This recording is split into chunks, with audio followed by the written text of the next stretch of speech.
Welcome to the Keiser Report. I'm Max Keiser. The whole economy is tripping. It's round tripping on QE acid. A global financial flashback to 2007 when the banksters first dropped the acid trip called the liquidity crisis, which led to the financial crash and burn, which led to the dopes in their central banks dropping wads of cash while astral planing from their imaginary helicopters and singing, "One print makes you larger and one taper makes you small, and the money that China gives you doesn't do anything at all. Go ask Janet when she's 10 feet tall." Yes, it's been a whole bad round trip to nowhere. Stacy? Yes, Max. A lot of tripping is going on. The first headline here, China trade puzzle revived as Hong Kong data diverge. China's trade numbers distorted by fake exports last year are set to come under renewed scrutiny after a discrepancy between Hong Kong and Chinese figures for bilateral trade widened to the largest in 8 months. So Hong Kong's December imports from China fell 1.9% from last year, and yet China's data shows that it grew by 2.3%. So there's a huge divergence there. So mainland China and Hong Kong are playing this round trip game where they're doing all kinds of accounting fraud. It sounds like, you know, Lehman Brothers and the Federal Reserve Bank or something. Yeah, it sounds like Repo 105 deal that crashed Lehman Brothers. Now, they do say that there were maybe a lot of fake invoices that were used to conjure up this data. But the other thing where they talk about the round tripping, they say another possible explanation for the discrepancy is round tripping of goods that are exported from China to Hong Kong and then back to the mainland, Australia, and New Zealand Banking Group Limited said in a report yesterday. The round tripping trade has become an avenue to fuel China's capital inflows, as the current account may have been, quote, improperly used as an alternative way of liquidity injection, economists Lu Ligang and Raymond Yang wrote. So they're using this as a kind of quantitative easing, fake trade. They're actually putting things on boats maybe and sending it to Australia and then sending it back in order to make things look like their stuff is happening. Accounting fraud is the new opium. They go into accounting fraud dens, stoke up a bowl of KPMG accounting fraud. Yeah, baby, let's get high on this accounting fraud. Crouching accounting fraud, leaping tiger of Mushu pork, I think. So, you know, it also reminds me of the round trip to 2007 when the liquidity crisis began. We're seeing this over and over, and notice this in the news as you look around, this notion of liquidity. There's a liquidity problem around the world, and that's what you first saw in 2007 before the giant crash of 2008 of the financial markets and the banks collapsing. In the UK, they're reporting growth, okay? We don't know if the figures are based on round tripping from China. We don't know. But part of the growth from last year, and you know, Mark Carney and George Osborne have been celebrating the fact that the UK economy is growing. But I want to remind people that it's a lot of round tripping of our own cash that was stolen from us. Because this first headline is from August of 2013, last year. PPI compensation spurs economy through spending boosts. Banks have inadvertently provided a boost to the economy through the vast compensation payments made to customers who are missold payment protection insurance. So last year, that gave £10 billion to the economy, which was promptly spent because people felt like it was free money. Hey, you guys stole $100 billion from me, and now you're giving me $10 billion back. I feel rich. It's kind of like a casino model. Well, right now, today, this headline from this week, bank customers missold Duff packaged accounts, winning thousands of pounds in compensation. So account holders were paying up to £300 in bogus charges of various things they didn't even know they had on, like payment protection insurance sort of stuff. And now there's going to be a new wave of round tripping your cash that they stole from you. They're going to give it back, and it's going to boost the economy. So it's recycling. It's fraud recycling. So the bank commits fraud on the customers try to sue the banks, and that creates the GDP growth. You know, keep in mind that this GDP growth in the UK, no matter what the number is that they say, the level of debt is growing faster. So I mean, that's the big joke. I mean, Osborne and Carney don't, or you know, the mainstream media won't tell you that, yeah, it's growing, but the debt is growing faster, so it's completely unsustainable, and there's a bubble being built and it'll crash. Yeah, and what is debt but bringing forward, you know, future consumption? So that's why we're always round tripping, because we get to the future tomorrow, and we're already spent it yesterday. Yeah, it makes more sense to just stoke up a doobie, stay home, and eat Chinese pork buns, because there's nothing for you out there. It's just rain, marmite, and fraud. But again, you often mention this casino gulag model. And what happens at a casino? First of all, the house always wins, right? And then occasionally some sucker wins some money there at the slot machine. Here, we don't know how much has been stolen from LIBOR or stolen from Forex market rigging or gold market rigging or all these PPI sort of schemes. And they decide to give us some of the money back that they stole from us. And for some reason, it makes you feel good, just like when you lose £1,000 at the casino and they give you a free drink. And then you're like, woohoo, party! Yeah, there's no rule of law. They'll never have a law enforced where the HSBC or Barclays, Lloyds, Royal Bank of Scotland have to conform to the law. But they'll try to shake them down for a few of the pennies that they stole. And then, like the casino, people will be happy that they got a free drink after the bank just stole my house. Well, you bring up the rule of law. There was a headline this past week where the Lord Chief Justice here in the UK warned the Metropolitan Police, the police here, to stop working for private business. They're using their public authority as the ability to arrest and seize and search people's property on the behalf of in this case, they were talking about Virgin Media. Virgin Media offered them a deal of 25% of a kickback, basically. If whatever they could get from these fraudsters, they said, they could get 25% back. So they've been warned not to act as private enforcers for private business. Bobbiesforsale.co.uk. Buy yourself a Bobby. Hi, Virgin Media. Yeah, great. Fascism again. So we're talking about this round tripping, and the other thing that's round tripping is, of course, back to 2007, is we also saw a lot of crises in the emerging markets back then, but here we have it again in the Turkish lira. We see a beautiful round trip here. Look at this chart, and that is after the Central Bank of the Republic of Turkey raised interest rates by 4.25%, the lira soared, only to crash back down again. Well, I remember the Turkish lira crisis back in the early 90s was there, and it's amazing black markets that spring up. They meant that one dealer was trying to sell me some lira on the black market, and he made fun of my shoes. So we got into a fist fight, and I pummeled the guy. I mean, that's the kind of risk you take when you have this kind of black market action in currencies. I'm so trying to find that guy. That guy, where was it? Turkey. I'm going to bust his chops. You sound like a congressman from New York, man.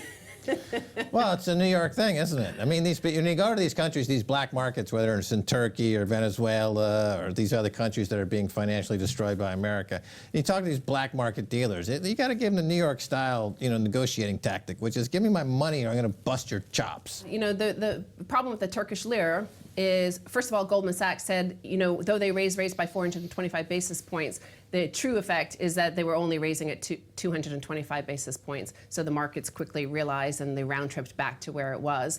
The other thing is that the Fed has announced the tapering.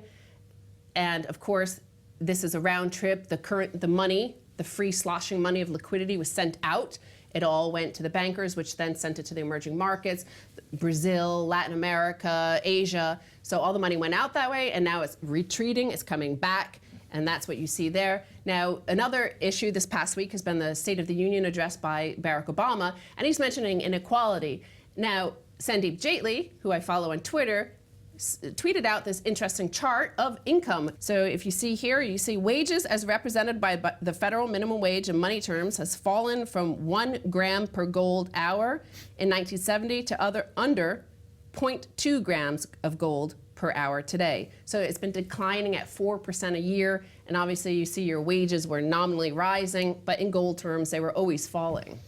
Well, we've talked about this before, that during the last 20 or 30 years, the advent of derivatives have allowed for bankers to manage the economy in such a way where they can make asset prices that they own, stuff like art, go up without allowing for any wages to go up. So this is the modern equivalent of the atomic bomb that was created, that was totally distorts the relationship between matter and energy. Here you've got the relationship between risk and reward, which up until the derivatives industry was somehow connected through something called supply and demand and liberal economics. But now there's been completely divorced. There's no connection between risk and reward anymore. You can take all the reward and hedge all of your risk, which ends up going into the general population, the public domain, in the form of no wage growth, no wages, no jobs. And then when Barack Obama gives a State of the Union address, again, it's all optics. There's no substance. Every single point he made can be counterfactually proven to be a frickin' lie. The guy is the biggest liar. They should create a Mount Rushmore of lies made out of marshmallow and dog poop, because this guy is a disgrace. The thing is, you mentioned liberalism that we used to have. Now we have neoliberalism, which is transactionalism and contracts and trading back and forth, which is why we have derivatives, hundreds and hundreds of trillions based on a real economy of a fraction of a trillion. So the same thing with income is people were spending more and more because it looked on paper like they were making more and more. So it was psychological that they thought they were earning more, but in gold terms, it's been declining at 4% a year. So this is why we have this global instability, this round trip to instability. The only way, Sandeep Jaitley, his point being that to truly understand how inequality has widened dramatically, historically, is to look at things through the prism of gold. Then you'll see the true picture. You can't rely on GDP, productivity, wage numbers. Anything the government publishes is just a frickin' lie. You can't use those numbers. You can only use those numbers if you're applying game theory to portfolio management and trying to front run the liars with insider trading. That's the only good that they're there for. If you're trying to understand the economy, you can only look through gold and price things in gold to understand the true trends and the true distortions. And finally, that's why nations like China are acquiring gold, and why Germany is acquiring gold. Now, when we round trip back to 2007 and the credit crisis and the collapse that is coming, instead of the bailout, we're going to have bail-ins this time. Wealth levies, wealth taxes. Bail-ins? Yes. Stacy Herbert, bail-ins? Oh, you mean this is what in Lloyd's, they don't give you your money? When HSBC, they don't give you your money? That's a bail-in. It's the beginning of a bail-in. You said, all right, we got to go. Bye. Bye. Stay tuned for the second half. A whole lot more.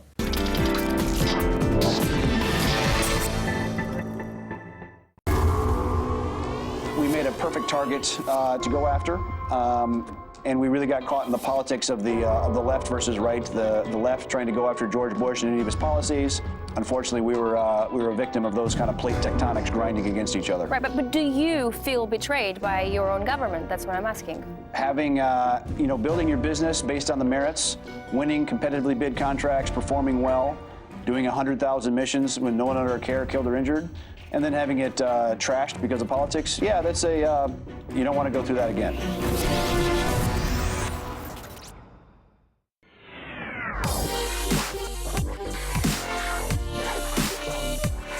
What is our story? Who's writing it? And where is it leading to? Seeking true bearings, we seem to turn to the news. But take heed, for the medium is the message, and this most viral meme on the planet is now the method for defining collective reality each night. If it's not on the news, it didn't happen, right?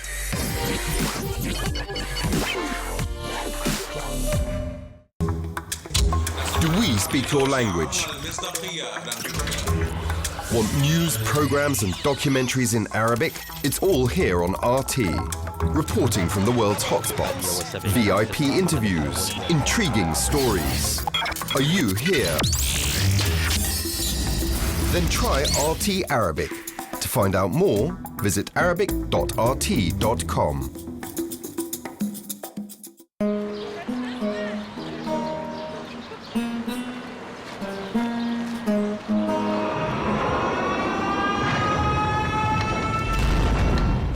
On June 16, 1941, we had a graduation party at school, and the war broke out.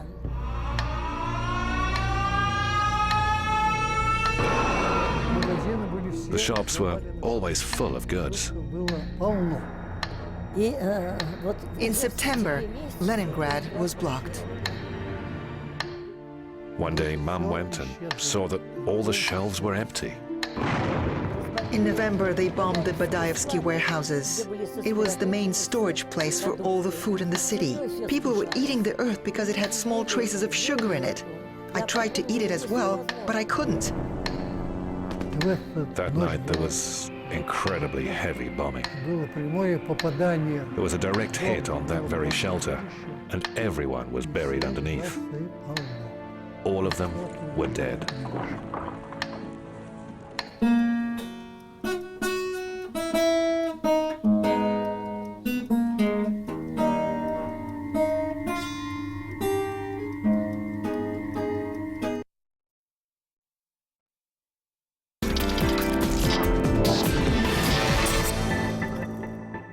Welcome back to the Keiser Report. I'm Max Keiser. Time now to turn to Mitch Feierstein, author of this epic classic, Planet Ponzi. Mitch, welcome back to the Keiser Report. Where's your dog? I thought you were bringing your dog, Sammy. Well, Max, I was going to bring Sammy, but he doesn't like going out in the rain. And as you can see, it's our first official day of winter. It's freezing rain out there. No, Terrible this is liquid sunshine. Oh, my here God. in London. This is what they call liquid sunshine. Can we IPO it? It's worth, according to some, $20 billion as a valuation.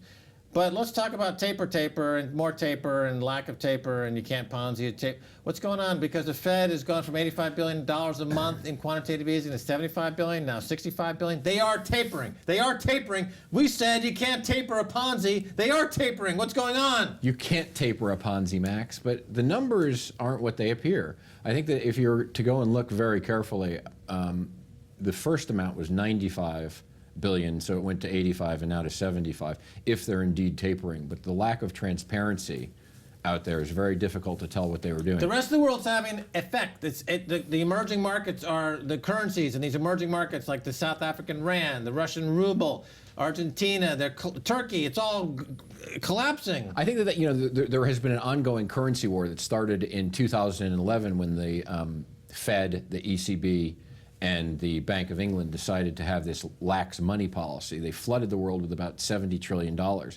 Since 2011, we've got a couple charts we can flash up here. Indian rupee has dropped 42%, the Brazilian real down 57%, and the South African rand down 68%, leaderboard in the clubhouse.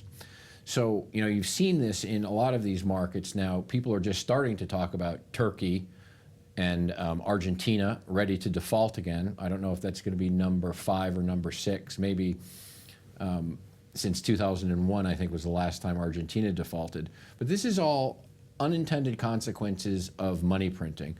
Bernanke, on his going away tour, his last tour, I don't know what it was called, said the problem with QE, it's a direct quote, the problem with QE is that it works in practice, but it doesn't work in theory. So now, can they taper it? I think that they've said, okay, we've done 20 billion in tapering. I think now when the stuff starts to become unglued, not as a result of the tapering, but just a result of too much liquidity and too much misallocation of capital. Okay, let's go back to 2008, because 2008 you had a credit crisis, a credit crunch. The subprime market collapsed. They came in with these programs, quantitative easing, to save American banks. J.P. Morgan, Goldman Sachs, Bank of America, Merrill Lynch, bought by Bank of America. So they flooded the world with all this money, essentially to bail out American banks. Now, 5-6 years later, they're pulling back on that liquidity. Presumably having accomplished their goal of saving American banks. Now they're going to let these other countries and these other banks hang out to dry. Is that an unfair characterization? It's difficult to determine where all this money really ended up. And I think if you go back and you look, and it's on the website, the TARP website, if you go back, you can see that a lot of foreign banking institutions were beneficiaries of the TARP program and the bailout programs. And I think with guarantees, implicit guarantees and everything else they had out there, it was probably closer to 30 trillion that they socked out there.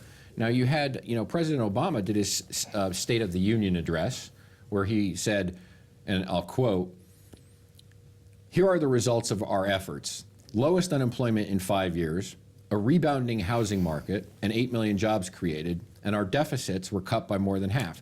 Let's look at those 3 items. Wait a minute, you're taking over the interview here. Oh, sorry. Was I going to talk about Barack Obama's State of the Union speech? No, that wasn't on my list of things to talk about. You're here to talk about money, and so I want to talk about China. Okay, let's go to China. All right, so China, everybody's worried about this round tripping. Their books are seriously cooked, right? So there's the shadow banking system.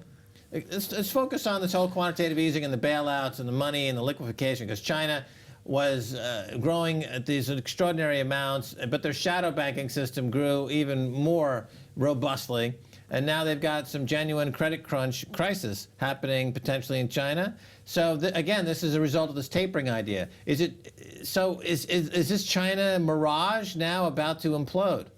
Well, the China mirage will implode. I mean, China has 1 billion people. I mean, China is gigantic. It's got a massive engine. They deal with things a lot differently in China than we do in the West.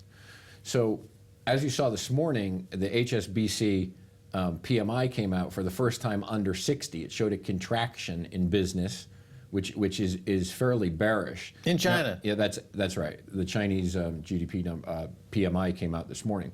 So, can you believe the GDP numbers in China is the question? And I think we can't because they're fairly questionable. I mean, an official from the Chinese government came out, I guess it was 8 months ago in the press, and somebody said, well, look, we're going to compare these statistics. This is before we get to round turns. We're going to compare your statistics to your consumption of power and generation of power compared to GDP, and the 2 numbers don't match. And the official said, well, our GDP numbers are for reference purposes only. Now, whatever that means, I'm not really sure.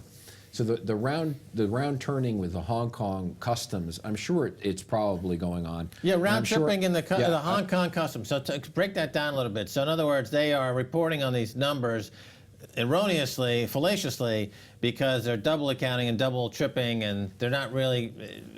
Explain the round tripping. Well, no, it's the round tripping.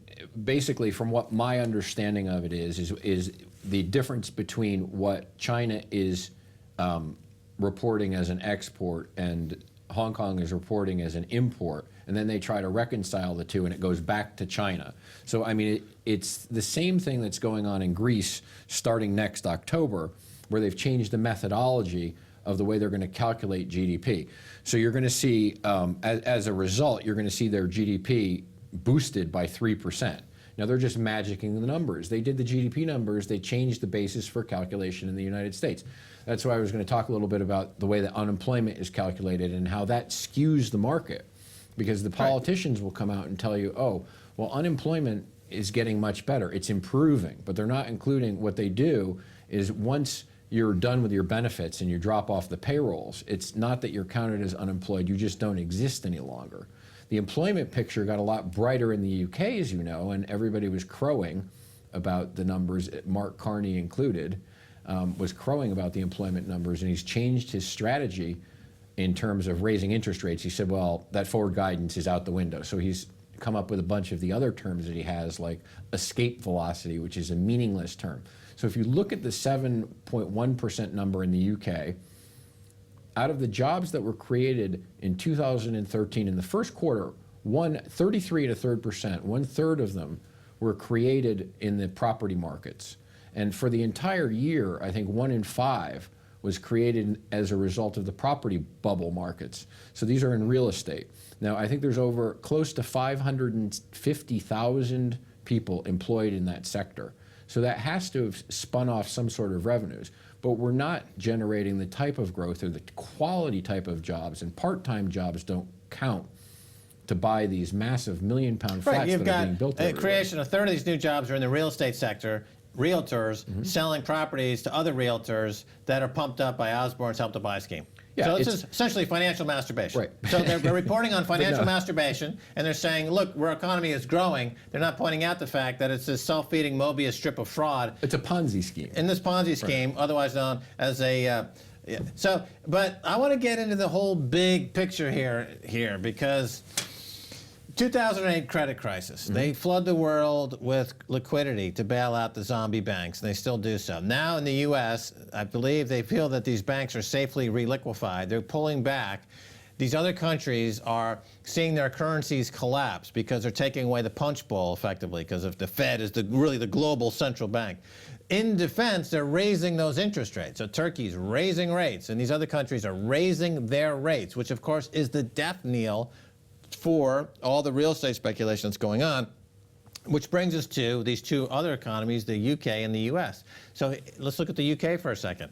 The UK has been living on cheap rates and real estate speculation. Will this emerging market trend of raising rates to defend themselves against the US tapering, will it come to Britain? Will Britain at some point have to bite the bullet and say, oh my goodness, because of the Fed's tapering, we're running out of money on our Ponzi scheme. We've also got to raise rates, which means really the whole real estate bubble in the UK collapses. Well, that's an interesting point. Will the contagion reach the UK shores? That's my question. Two of the biggest problems, I'll comment with two of the biggest problems are right now, as long as too big to fail exists, no one can trust the financial system, because it's basically heads I win, tails you bail me out, and that's not capitalism. But it's we extortion. That. And it's they extortion. but they give them all that free money to keep the zombie banks alive. Right. So, but that's been happening. The UK is still a zombie apocalypse headquarters. Will the contagion come to their shores? It's on the shores already, because we're seeing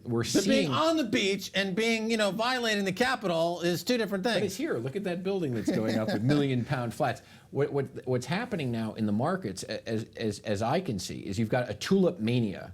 You've got people that are stepping up 10 to 20% to buy flats that are already ridiculously overvalued because of the George Osborne, Mark Carney liquidity, and the Help to Buy Ponzi scheme. Okay, so what happens is, you can keep putting money out there in liquidity, and the United States learned with Fannie and Freddie by allowing them to go hog wild, and that blew up.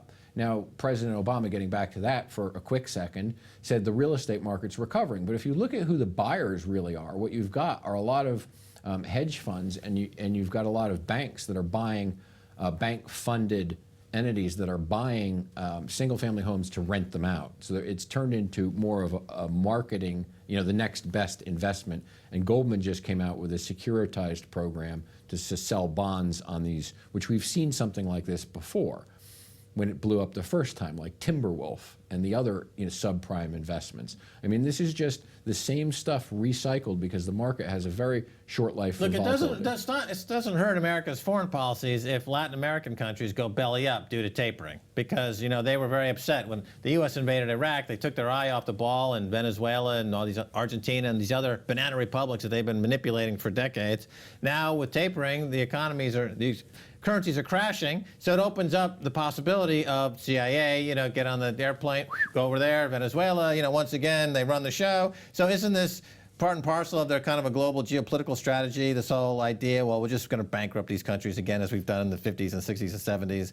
We did it with Iran in the 50s. It doesn't help them geopolitically. They want to control Latin America again. They hate the fact that Latin America's gone capitalist without the U.S. getting a major play. Doesn't this help them reestablish a beachhead in Latin America? Well, I think the United States has a bunch of problems. I think there's no chance that they can pay back, and my book explains it, the $220 trillion that they have in debt and entitlement, social welfare entitlement programs. Venezuela, as an example, going to South America, as their currencies declined 74%. You see that's a big problem. Argentina had to raise prices 30%. Yeah, but it's a big problem, because they're going to have to end up being ruled by the CIA again, because as they were before. The fact that they were able... Anyway, we got to go. We got to go. We're out of time. We got to cut to come back. But wait. We're out of time. The clock says we're out of time. Mitch Feierstein, thanks for being, once again, on the Keiser Report. Thanks, Max. That's going to do it for this edition of the Keiser Report with me, Max Keiser, and Stacy Herbert. I'd like to thank our guest, Mitch Feierstein of PlanetPonzi.com. If you'd like to get in touch, tweet us at Keiser Report. Until next time, bye, y'all.